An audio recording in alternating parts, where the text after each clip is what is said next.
Hello and welcome to another bodgit and leggit video. Now we're going to show you on the floor with just very simple tools how to fill a gearbox really nice and easy. Now I'm going to be using the Sealey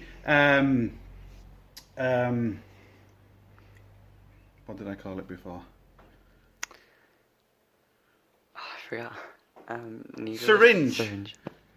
The Sealey syringe. You can get loads of different ones, different sizes, and for different, oils, waters, all sorts of stuff.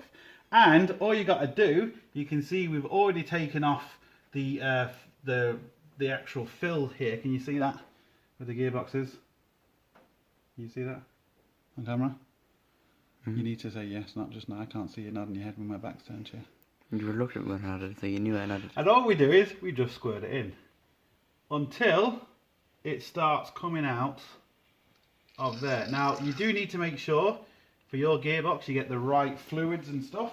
Every gearbox is slightly different, but we just keep sucking it out of our tin, putting it in our hole and squeeze, and we'll do that until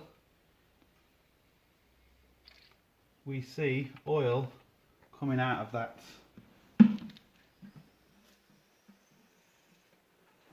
top filler hole, and we'll put it back on. As you can see, no special tools, no nothing, no ramps, just very simple on the ground.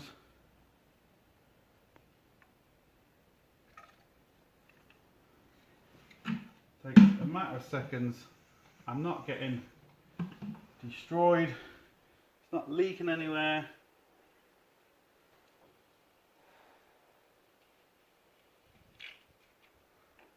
Once it starts coming out, we'll turn the camera back on. Now, you can see that we are level with the gearbox fill plug. Just get you in there. You just see the gear oil is level and it's just trickling out. So that's now full. Very, very simple. As you can see, we've got a rag underneath there. Very, very easy. No mess, no nothing. Suck it out the container you're using. Just make sure you get the right one for the right fluids, and there you go. So that, look people, nice, easy, Sealey tool, and it's cheap as well. What more do you want? So that's it. Look, hope it helps. Please like, share, comment, and subscribe. Don't forget, links up here, links down below. But most importantly, don't forget, get your hands dirty. See you for the next one. Sorted.